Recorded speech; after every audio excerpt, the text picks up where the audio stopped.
Boa tarde a todos, né? Que a paz de Jesus possa nos envolver, né? A todos nós aqui encarnados, os nossos irmãos desencarnados aqui junto a nós, né? Aos nossos irmãos pela internet que irão nos assistir depois, que todos nós possamos vibrar no bem e nos sintonizarmos com algo da espiritualidade maior, né? Vamos dar início a mais uma reunião desta tarde aqui na Casa de Francisco de Assis, sob o amparo dos nossos irmãos franciscanos, neste momento. E pelo livro Pão Nosso, Espírito Emmanuel, através da psicografia de Francisco Cândido Xavier, e o item 1, mãos à obra. Que fareis, pois, irmãos, quando vos ajuntais, cada um de vós tem salmo, tem doutrina, tem revelação, tem língua, tem interpretação. Faça-se tudo para edificação. Paulo, primeira carta aos Coríntios, no capítulo 14, versículo 26. A igreja de Corinto lutava com certas dificuldades mais fortes, quando Paulo lhe escreveu a observação aqui transcrita. O conteúdo da carta apreciava diversos problemas espirituais dos companheiros do Peloponeso, mas podemos insular o versículo e aplicá-lo a certas situações dos novos agrupamentos cristãos, formados no ambiente do Espiritismo, na revivescência do Evangelho. Quase sempre notamos intensa preocupação dos trabalhadores por novidades em fenomenologia e revelação. Alguns núcleos costumam paralisar atividades quando não dispõem de médiums adestrados. Por quê? Médium algum solucionará em definitivo o problema fundamental da iluminação dos companheiros. Nossa tarefa espiritual seria absurda se estivesse circunscrita à frequência mecânica de muitos, a um centro qualquer, simplesmente para assinalarem o esforço de alguns poucos. Convençam-se os discípulos de que o trabalho e a realização pertencem a todos e que é imprescindível se movimente cada qual no serviço edificante que lhe compete. Ninguém alega ausência de novidades, quando vultosas concessões da esfera superior aguardam a firme decisão do aprendiz de boa vontade, no sentido de conhecer a vida e elevar-se. Quando vos reunirdes, lembrai a doutrina e a revelação, o poder de falar e de interpretar de que já sois detentores, e colocai mãos à obra do bem e da luz no aperfeiçoamento indispensável.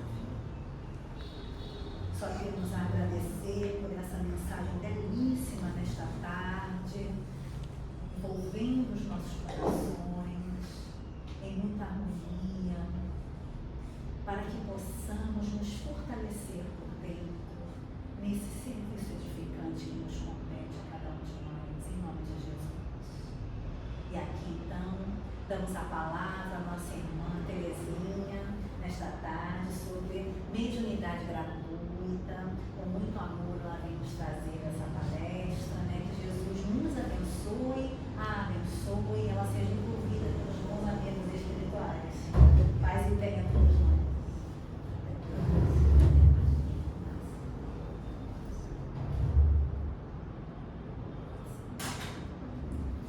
Que a paz de Jesus esteja com todos nós, que realmente nós consigamos nos desligar das nossas preocupações, dos nossos aborrecimentos e pensarmos naquilo que contém o Evangelho. Sempre é bom nos lembrarmos de que Allan Kardec, na introdução do Evangelho segundo o Espiritismo, eu gosto de voltar lá, porque eu acho muito importante que às vezes nós não temos conhecimento, não temos consciência disso. Ele diz aqui,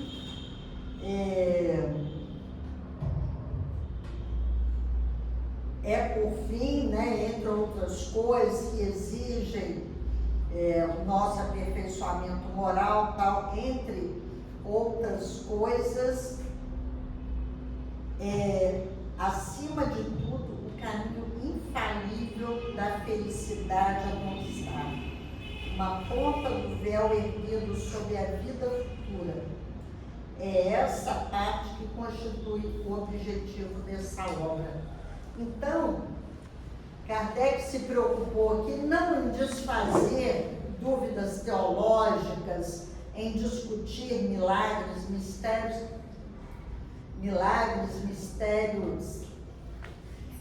e apenas a parte, não sei, só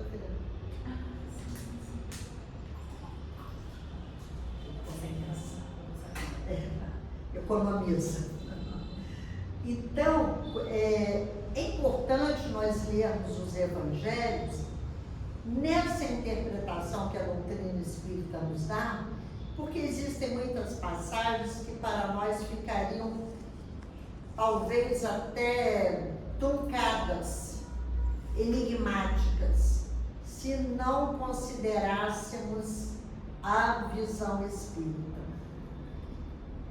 E aqui, esse capítulo 26, que trata dar de graça o que de graça receber.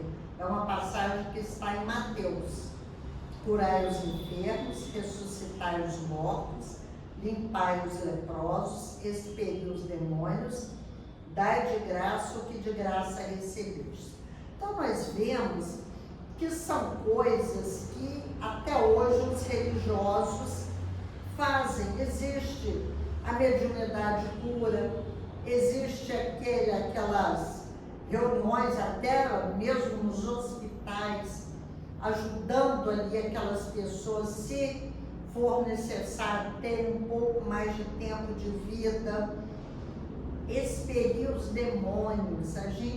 Tudo isso nós devemos entender como a linguagem daquela época, daquela compreensão, porque nós hoje já sabemos que não existem demônios, e a gente se lembra da passagem que Jesus falou para Pedro: afasta-te de mim, Satanás. Uai, Jesus estava chamando Pedro de Satanás, de demônio? Não, Satanás é o adversário. É muito interessante a gente saber o verdadeiro significado das palavras. E aqui demônio como aquele espírito inferior. Mas a doutrina espírita já veio nos ensinar que o chamado obsessor só se liga a nós por sintonia. Nós estamos comprometidos, muitas vezes estamos comprometidos com ele do passado. E se ainda estamos naquela mesma vibração, ele nos encontra e se liga ali. Ou então, quando nós nem temos compromisso no passado, mas nós estamos na vibração daquele espírito inferior, então ele se chega a nós. Não tem como expulsá-lo se nós não mudarmos a nossa vibração. E aqui, dai de graça o que de graça recebeste. Aqui no item 2 ele fala: o que receberam de graça? A faculdade de curar os doentes e expulsar os demônios, ou seja, os maus espíritos. Então, eles receberam gratuitamente. E aqui fala dos vendilhões do templo também, que não tinham direito de profanar o templo. E aí vem falar da mediunidade gratuita. Esse é um capítulo bem pequeno. Nós sabemos que a doutrina espírita, desde o seu início, trabalha com isso. Allan Kardec jamais pagou algum médium para trazer qualquer informação, para realizar qualquer fenômeno. Ele ia atrás do fenômeno natural que estava ocorrendo. Porque quando o médium é pago, ele pode até ter aquela faculdade real, muitos têm, Mas como ele já recebeu ou vai receber, ele pode desvirtuar aquilo. Então, a maior garantia de autenticidade é a abnegação de qualquer retribuição. Então, aqui, Kardec, isso aqui é uma análise de Kardec. Os médiuns modernos, pois os apóstolos também tinham mediunidade, receberam igualmente um dom de Deus, um dom gratuito, que é o de serem intérpretes dos Espíritos, para instruir os homens, para lhes ensinarem o caminho do bem e levá-los à fé, e não para lhes venderem palavras que não lhes pertencem, pois que não se originam nem suas ideias, nem nas suas pesquisas, nem qualquer outra espécie de trabalho seu. Então, quando o médium é um intermediário, ele não está trazendo para nós o fruto das suas reflexões, dos seus estudos. Ele está sendo, como o próprio nome diz, um intermediário. Então, ali, quando fala o dom gratuito de Deus para ser intérprete, como os profetas do Antigo Testamento, né, depois o dom da profecia passou a ser interpretado como o que a gente entende hoje, né? Profetiza, né? Os profetas, o que vai acontecer, como é que é. Mas o profeta era aquele intermediário, olha, Deus falou isso, Deus deu tal ordem. E os médiuns são esses intérpretes. Se não é de mim que eu falo, eu não tenho que me vangloriar de nada. Um lindo texto que eu recebi, mas está lá o nome do Espírito. E mesmo que não tenha nome, não é meu. Deus deseja que a luz atinja a todos, e não que o mais pobre seja deserdado e possa dizer: não tenho fé, porque não pude pagar. Não tive a consolação de receber o estímulo e o testemunho de afeição daqueles por quem choro, porque sou pobre. Eis porque a mediunidade não é um privilégio e se encontra em toda parte. Fazê-la pagar seria, portanto, desviá-la da sua utilidade, da sua finalidade providencial. E aqui, mais uma vez, né, o título é a mediunidade gratuita, dizer que se o médium cobra, aquela pessoa simples, aquela pessoa que não tem recurso, não tem como pagar, vai dizer: eu não recebi a consolação, eu não pude dar aquela retribuição àquele médium. Mas os espíritos não cobram nada. Os espíritos estão na espiritualidade trabalhando a nosso favor como parte do processo evolutivo deles. Aqueles que necessitam, que a gente sabe, o socorro nos chega quando é necessário, quando nós merecemos, chegou a hora de sermos ajudados, eles nos ajudarão, sempre respeitando o nosso limite. Eu gosto muito da passagem do Evangelho que diz, e com essa tradução mesmo: vinde a mim todos vós que estáis aflitos e sobrecarregados, que eu vos aliviarei. O mundo espiritual está aí. A gente vê que às vezes está num estado de desespero, não vê sair. Aí pega um livrinho, quando abre assim, você fala: era a resposta que eu precisava. Um amigo telefona, a gente liga a televisão e está ali. É assim que a espiritualidade age a nosso favor. Porque eles estão sempre atentos, mas respeitando a nossa decisão. Eles vão nos ajudar. E nós nos lembramos que Jesus, né, consideradas as curas que Jesus fazia, mas ele nunca disse que curou ninguém. Ele disse: a tua fé te salvou. vá e não peques mais.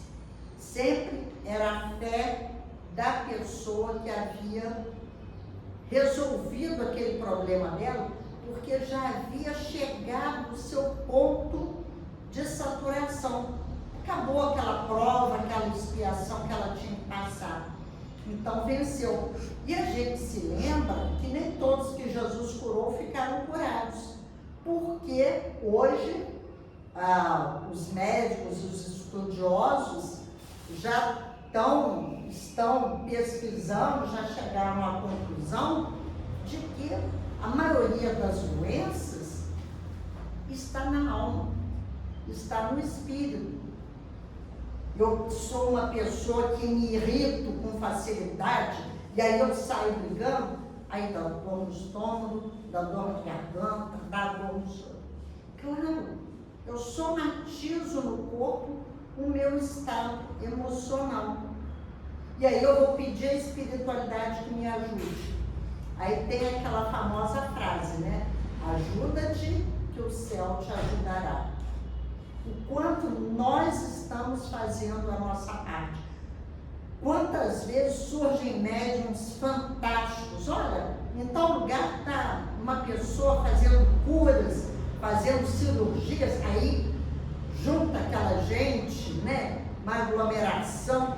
Às vezes a pessoa tem uma mediunidade, uma boa mediunidade, mas começa a receber vantagens e aquilo depois desvirtua. Então, cuidado que nós devemos ter. Que a maior cura que nós devemos buscar é da nossa alma. Nós estamos aqui torcendo, esperando e contando o tempo para o mundo de regeneração. Nós sabemos que ele já vem sendo construído há mais de 100 anos e teremos muito tempo ainda pela frente, porque ele se fará dentro de nós, como Jesus falou. O reino de Deus está dentro de vós. Porque os judeus viviam buscando Jesus. O que eu faço para ganhar o reino de Deus? O que eu faço para ganhar o reino dos céus? Como eu vou conquistá-lo? E aí, ele falou, o reino de Deus está dentro de vós. Porque não adianta eu pedir paz, eu empunhar a bandeira branca, sair nas passeatas, é ótimo, porque alerta as autoridades. Mas eu tenho que fazer a paz dentro de mim. Se eu faço esses movimentos e não estou pacificada, é só da boca para fora. É claro que isso é um exercício. Nós trazemos ainda, somos espíritos imperfeitos, estamos caminhando para a perfeição, trazemos ainda as mazelas das nossas experiências passadas. Mas já estamos melhores. Eu gosto muito da questão 784 do Livro dos Espíritos. Porque Kardec pergunta, muito grande a perversidade do homem. Não parece que às vezes ele caminha aos recuos ao invés de avançar? Que a gente fala, não, está melhorando, está melhorando. Aí engana-se. Observa a história. Pouco tempo para cá, quanta coisa já melhorou. Leis, não precisariam tantas leis, mas da forma como nós somos, aquele mandamento que Jesus deixou, amar a Deus sobre todas as coisas, ao próximo como a si mesmo, não nos basta. A gente tem que ter, olha, marido não pode bater na mulher, a criança tem direitos, deve ser respeitada, a empregada doméstica é uma trabalhadora como outra qualquer. Ela tem os seus direitos. Porque antes disso, até muito pouco tempo atrás, isso não acontecia. Então, pela necessidade, as pessoas vão cobrando, essas leis vão sendo instituídas. Mas vai chegar um momento em que viveremos apenas com a lei de Deus. A nossa evolução se fará. Mas continuando aqui no item 8, qualquer pessoa que conheça as condições em que os bons espíritos se comunicam sua repulsa a todas as formas de interesse egoísta e saiba como pouca coisa basta para afastá-los, jamais poderá admitir que espíritos superiores estejam à disposição do primeiro que os convocar a tanto concessão. O simples bom senso repete semelhante caso. Não seria ainda uma profanação evocar por dinheiro os seres que respeitamos ou que nos são caros? Se é uma situação que não faríamos pessoalmente, vamos imaginar que a pessoa desencarnou e eu me acho no direito, não, olha, eu quero falar com meu parente, quanto você vai cobrar, então, ele vai estar à disposição. Então, é só pensarmos qual é a função dos espíritos superiores.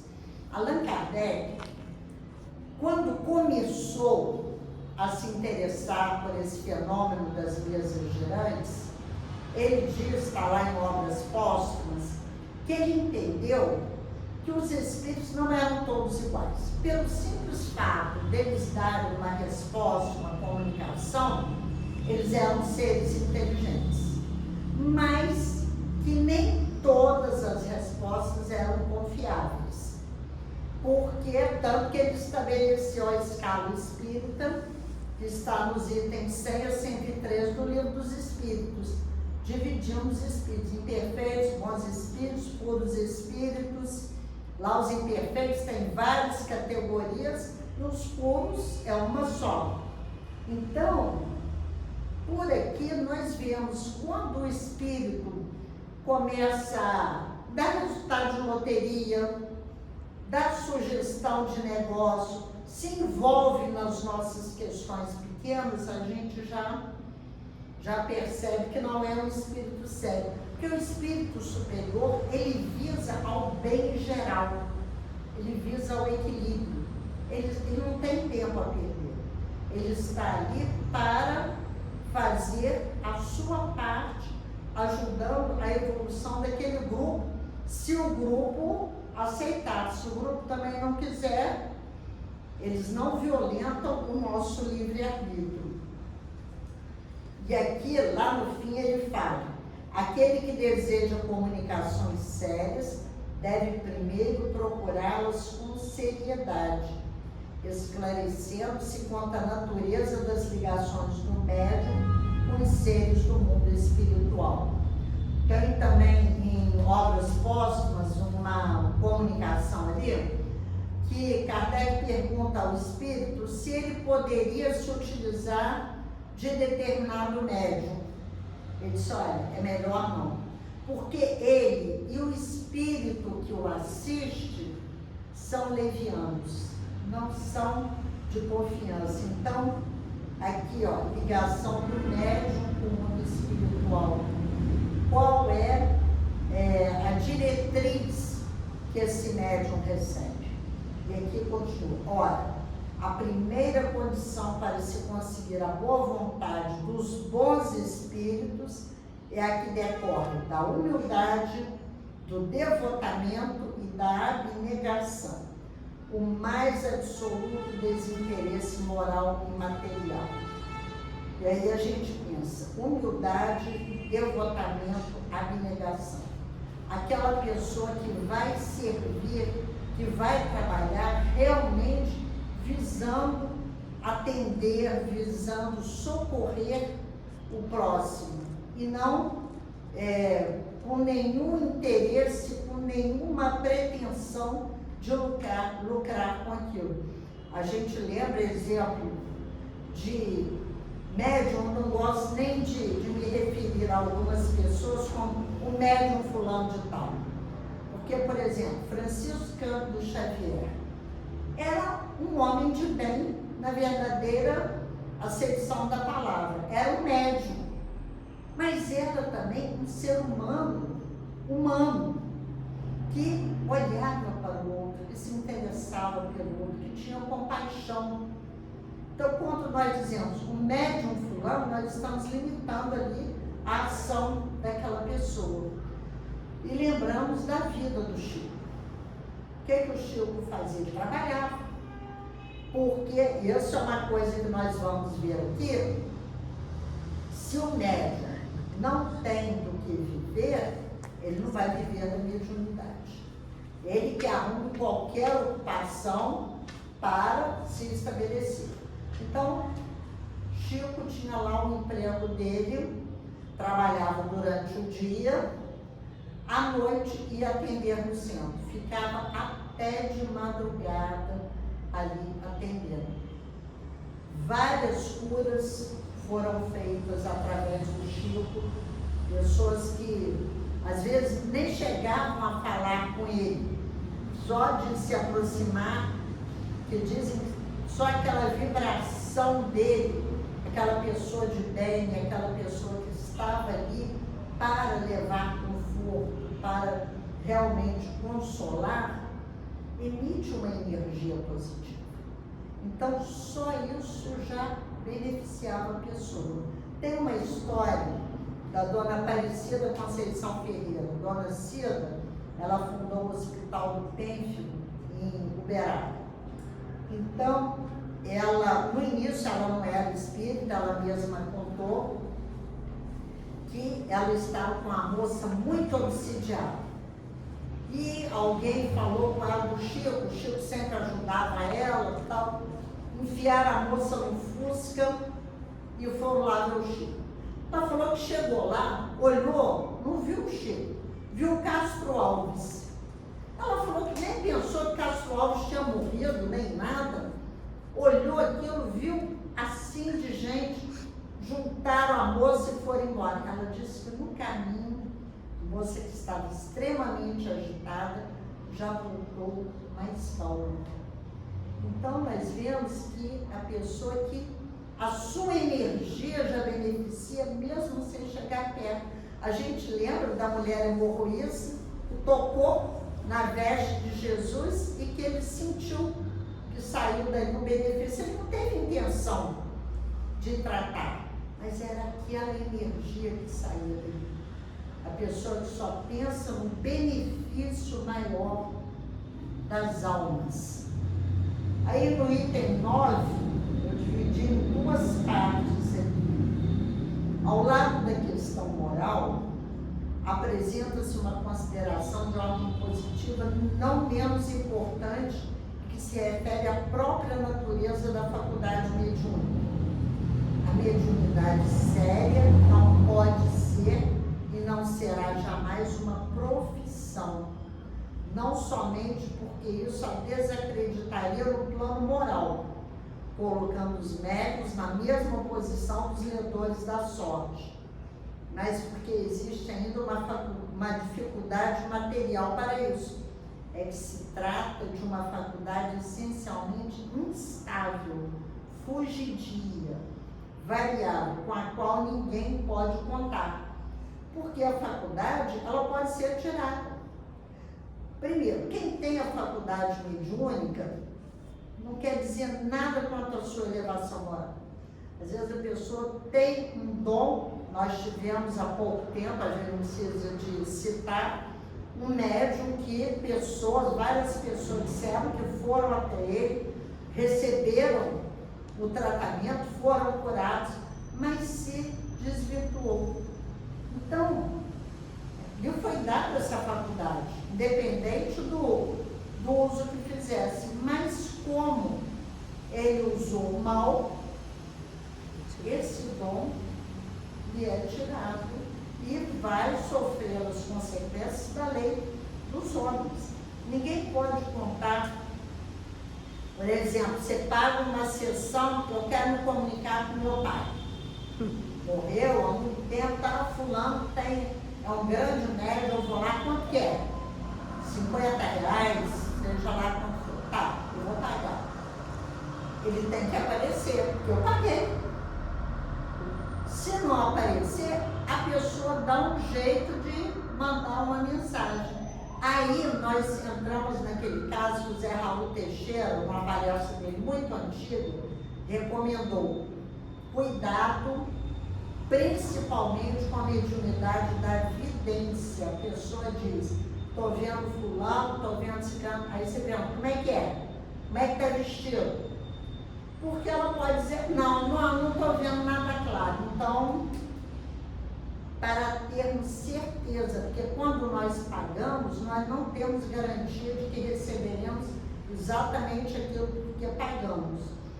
E aí ele diz, a faculdade mediúnica é dada para a nossa evolução, nós não podemos cobrar, mas bem diversa é uma capacidade adquirida pelo estudo e pelo trabalho, e que por isso mesmo torna-se uma verdadeira propriedade, da qual naturalmente lícito lhe é tirar proveito. Por quê? Allan Kardec era um magnetizador. Na sua época, o magnetismo que Mesmer fez ressurgir, o magnetismo sempre existiu lá no Egito Antigo, era praticado, os povos antigos, e Mesmer trouxe lá a sua definição, fez todo um estudo, ele era um médico e utilizava. E havia sociedade de magnetizadores, e Allan Kardec fazia parte. O magnetizador investiu, ele estudou, ele fazia parte das sociedades, ele poderia cobrar ali o seu trabalho como magnetizador, mas não como médium, não como aquele falando em nome de Jesus. Diz assim, a faculdade mediúnica só existe graças ao concurso dos espíritos. Se estes faltarem, não há mediunidade, pois embora a aptidão possa substituir, o exercício se torna impossível. Eu tenho a tendência para aquilo, eu sempre fui, eu sempre exerci, eu sei como é que é, mas eu perdi aquela conexão. Então já não será mais uma manifestação natural. E ele continua, mas há mais, porque não é de si mesmo que se dispõe, e sim dos espíritos, das almas dos mortos, cujo concurso é posto à vinda. Aí ele vai dizer, foi esse tráfico degenerado em abuso, explorado pelo charlatanismo, pela ignorância, a credulidade, a superstição, que provocou a proibição de Moisés. Porque muitos se pegam que na Bíblia, está lá no Antigo Testamento, Moisés proibiu evocar os mortos. Aí eu peguei, tem outro livro da Terezinha Oliveira que ela trata disso. Terezinha Oliveira é uma espírita de Campinas, já desencarnou, uma grande estudiosa. E os livros dela têm uma propriedade que eu gosto muito, eles são muito simples. É uma linguagem bem fácil de qualquer pessoa, mesmo que esteja começando a estudar, ela vai assimilar. E nesse livro, Iniciação ao Espiritismo, ela vem falar aqui no capítulo 32. Então ela fala mediunidade e espiritismo. Aí fala, antiquíssimos, porém, são os fenômenos mediúnicos, né? Que ela vem falar ao longo da história que sempre aconteceram. Aí ela vai falar da proibição de Moisés. Nos tempos bíblicos, quando o povo hebreu se sentia em cativeiro no Egito, se sentia, né? O intercâmbio mediúnico, por influência das práticas dos gentios, quem era o gentio? O não israelita, estava sendo utilizado para adivinhações, interesses egoístas, materiais e mesquinhos, misturando-se com práticas mágicas e até sacrifícios humanos. Foi aí que Moisés estabeleceu. Então, está aqui em Deuteronômio, que é o livro do Antigo Testamento, 18, de 9 a 13. Quando entrares no país que Javé, teu Deus, te der, não se achará entre ti quem faça passar pelo fogo seu filho ou filha, quem se entregue à adivinhação, aos augúrios, às feitiçarias e a magia, quem recorra aos encantamentos, interroga os espíritos ainda que familiares, e que invoca os mortos. Porque todo homem que pratica essas coisas é abominável para Javé.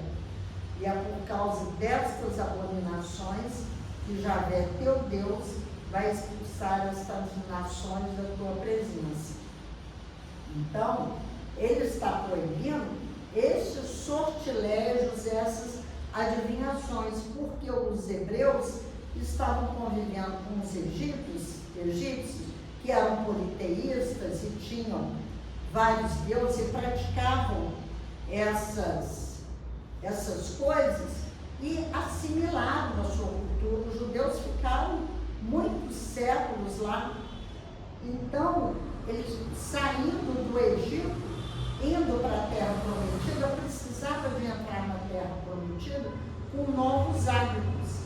Ele diz assim, ela escreveu, ele visava apenas reprimir os abusos, os desvios, porque Moisés continuou a fazer um intercâmbio com a espiritualidade.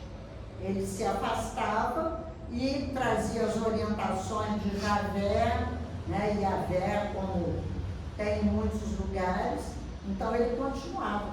Mas teve um momento, aqui essa passagem está em Números, em que os seguidores de Moisés, aqueles mais próximos dele, foram dizer que dois anciãos, Eldade e Medade, haviam ficado no campo e ali mesmo começaram a profetizar, ou seja, a falar mediunizado.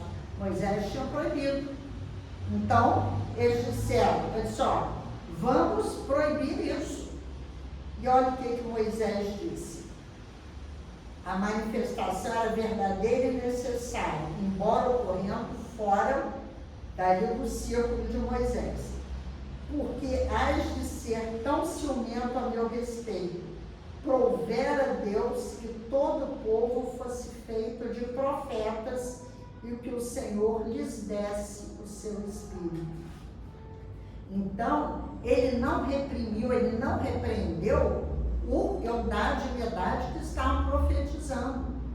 Não repreendeu, não condenou a mediunidade em si, mas o mau uso que dela se faz, como nós fazemos. E é o cuidado, Allan Kardec, no livro dos médiuns e na revista Espírita, ele sempre fala, o cuidado que nós devemos ter. É um médium famoso, tal, tudo que ele recebe é bom. Não. Nós estamos encarnados. Chico mesmo dizia que ele estava aqui em aprendizado, que era para a gente analisar as coisas. Emmanuel falou para o Chico, se eu me afastar de Jesus e de Kardec, me deixe. Então não existe ninguém infalível. Todos nós estamos sujeitos a essas, digamos assim, escorregadas, né? E aqui a Terezinha continua, a liberação por Jesus. Aí ela tem várias passagens, a influência dos bons e maus espíritos, quando Jesus pergunta, ele está na barca com os discípulos, e ele pergunta, quem dizem os homens que eu sou? Alguns que Elias, Jeremias, alguns profetas, todo mundo dos profetas, todo mundo que já tinha morrido. Aí ele pergunta para Pedro, e tu? Tu és o Cristo, Filho do Deus vivo. Aí o que Jesus disse? Bendito sejas que não foi a carne e o sangue que te revelaram, mas o meu Pai que está no céu. Ou seja, foi um fato mediúnico. Ele recebeu a revelação. E Jesus no Monte Tabor, onde ele subiu com Pedro, Tiago e João, que eram aqueles que sempre estavam com ele nos momentos em que ele se afastava para a oração, e Elias e Moisés se materializam. E os apóstolos dizem, Senhor, vamos fazer 3 tendas, um para o Senhor, outro para Elias, outro para Moisés. E eles desapareceram. E aqui diz, estimulando e orientando as faculdades mediúnicas nos discípulos, conferindo-lhes o poder. ordenando que trabalhassem com a mediunidade. Curar os doentes, purificar os leprosos, mediunidade curadora, ressuscitar os mortos, pela comunicação mediúnica, expulsar os demônios, esclarecendo, orientando. E aqui fala, uso da mediunidade no espiritismo. Como é que nós devemos usar a mediunidade na doutrina espírita? Com fim útil. Porque a mediunidade, a doutrina espírita é fruto da mediunidade. Kardec, quando começa a participar das reuniões, que eram as mesas girantes, Caroline e Júlia Boudin, que eram as meninas de 14 e 16 anos, recebiam as mensagens. Ele recebeu mais de 50 cadernos com dissertações, fatos que já vinham ocorrendo há muito tempo, e ele ordenou. Então, a mediunidade é uma das bases da doutrina espírita, mas não é a única. Porque, como o apóstolo Paulo dizia, há diversidade de dons. Eu posso não ter nenhuma mediunidade ostensiva, mas eu tenho a capacidade de acolher o outro, de ouvir, de organizar o trabalho, mesmo que eu fique invisível, mas eu estou ali trabalhando junto. Essa é uma forma de exercer a mediunidade. E um erro que muitas vezes se faz é achar que a casa tem que ter uma reunião mediúnica. Não tem. Ela tem que ter, ela deve ter uma reunião mediúnica bem orientada e bem organizada.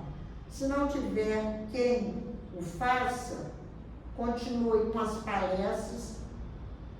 Ivone Pereira dizia que em palestras como a nossa, simples, poucas pessoas, salão pequeno, até curas eram feitas.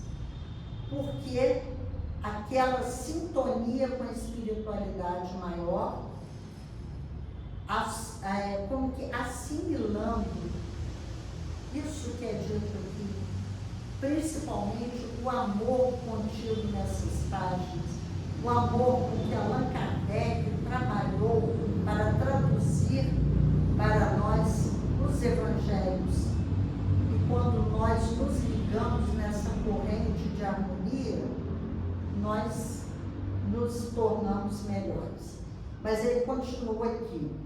O espiritismo moderno, compreendendo o aspecto sério do assunto, lançou descrédito sobre essa exploração e elevou a mediunidade à categoria de missão. Raul Teixeira, novamente, ele falou que a doutrina espírita dignificou o médium, porque na Umbanda e em outras correntes, na Umbanda é chamada de cavalo, e tem outras denominações, e Allan Kardec trouxe a palavra médium, que é um intermediário. Porque às vezes eu não vou para a mesa mediúnica, mas eu tenho aquela impressão, olha, eu vou ligar para a Márcia e vou falar de determinada coisa. E ela diz, nossa, eu estava pensando nisso, estava precisando dessa palavra. Essa é uma ligação mediúnica. Porque nós esperamos esses fatos fantásticos. Não, eles acontecem a toda hora, todos os dias. E tem uma missão, como foi o caso de Chico, que foi um missionário, o Leonídas Massanufo, Caibá Chútel, que mesmo viveram muito antes do Chico, mas foram, que eu já falei, eu não gosto de chamar de médios, porque eles eram completos.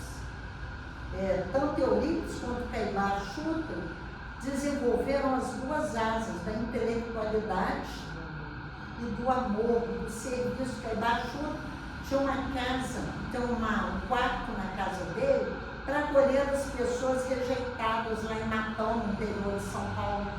obsidiados, abandonados, estava morrendo, tá, não tem para onde ele levar para a casa dele, tratava. Eurípides, que tinha escola, fundou o colégio Allan Kardec e tinha farmácia homeopática, e lá também tinha farmácia homeopática, mas atendia todos, a pessoa chegava para pedir o remédio, ele já tinha o remédio pronto. Aí vai chamar de médico? Não. Um ser humano é uma pessoa de grande elevação, é muito mais do que isso. A gente às vezes precisa de rotular, mas não tem rótulo para o espírito mais elevado. E o último item diz que a mediunidade é uma coisa sagrada, que deve ser praticada santamente, religiosamente, como ele falou aqui atrás, né? Devotamento, humildade e abnegação. E se há uma espécie de mediunidade que requer esta condição de maneira ainda mais absoluta, é a mediunidade curadora. O médico oferece o resultado dos seus estudos, feitos ao peso de sacrifícios geralmente penosos. O magnetizador, o seu próprio fluido, frequentemente a sua saúde. Eles podem estipular um preço para isso, que a gente já comentou. Kardec era um magnetizador, ele estava em voga nas sociedades de magnetizadores, eles poderiam comprar, mas o médium curador transmite o fluido salutar dos bons espíritos e não tem o direito de vendê-lo. Jesus e os apóstolos, embora pobres, não cobravam as curas que operavam. Então é só a gente pensar o que Jesus nos recomendou. É nosso, a pessoa pede, vem fazer uma oração aqui, minha casa está, a gente vai. E Jesus, quando disse, cuidado com as preces, não sejam como os fariseus hipócritas que devoram as casas das viúvas por meio de longas orações, porque quanto maior a oração, mais eles cobravam, mais recebiam. E Jesus nos dizendo que a oração maior é aquela do coração e que essa energia, esse acolhimento é o suficiente. O rapaz endemoniado, né, como está no Evangelho, que o pai chegou para Jesus e disse, Senhor, seus apóstolos não puderam curá-lo. E Jesus só falando com ele, o espírito saiu dele e ele disse, mas por que eles não conseguiram? Eles quiseram saber. Essa raça de espírito só sai com muito jejum e oração. Aí, durante muito tempo, nós ficamos pensando que era jejum de comida, vamos deixar de comer, vamos jejuar realmente, vamos ficar ajoelhados dias e dias rezando.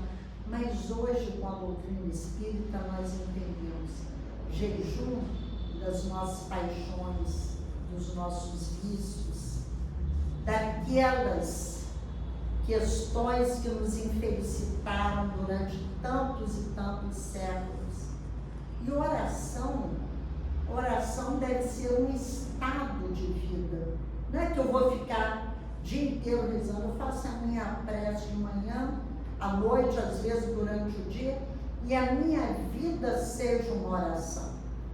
É diferente.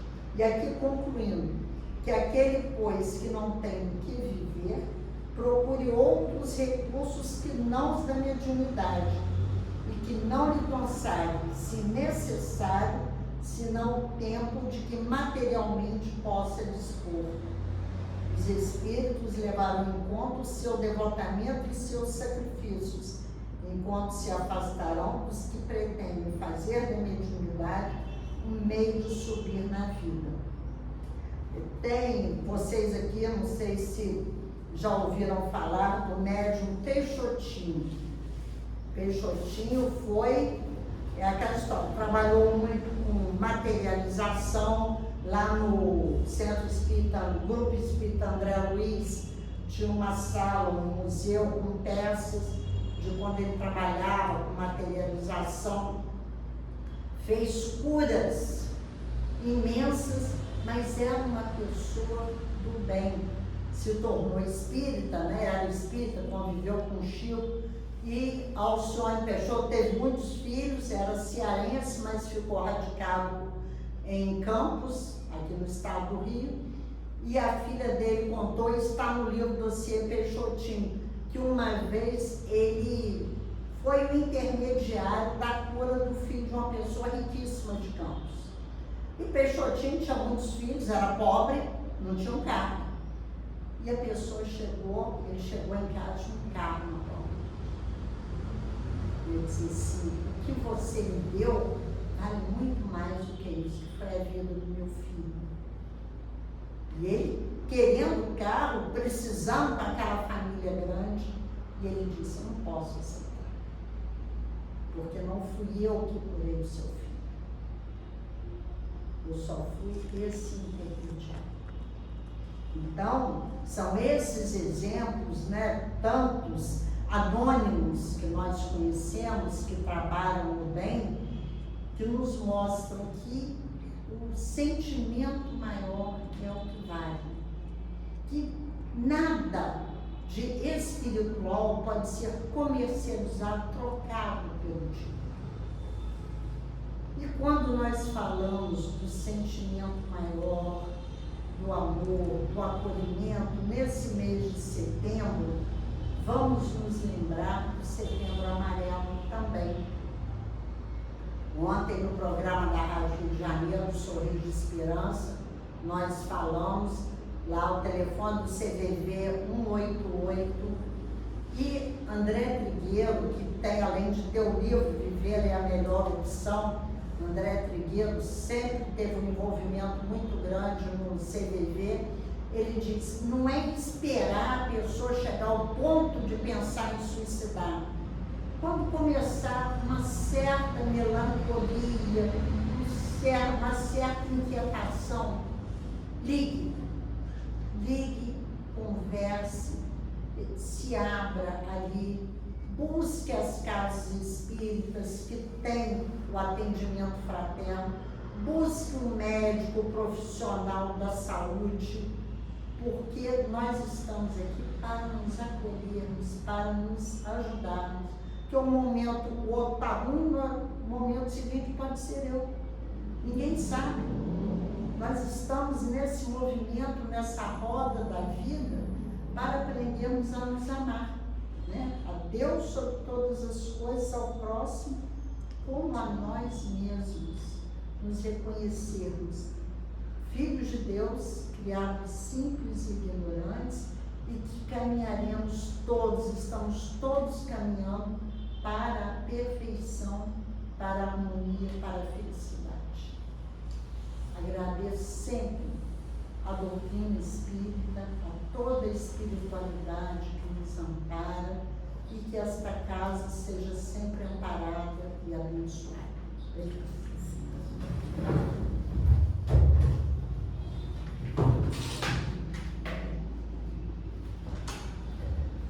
Nós só temos a agradecer, né, por essas palavras da nossa irmã Terezinha nesta tarde, nos trazendo as imensas oportunidades que a espiritualidade, que o Mestre nos oferece, que a espiritualidade, esses benfeitores, tanto nos auxiliam, nos amparam, e que possamos ofertar o que há de melhor em nós, unindo as nossas mentes e os nossos corações a todas essas falanges do bem, fazendo o nosso esforço, que possamos colocar sempre a nossa mente com os pensamentos no bem, colocar o nosso coração sentindo o bem dentro de nós, para que possamos fazer esse bem, para que possamos doar a todos os nossos irmãos de caminhada todo o bem que pudermos,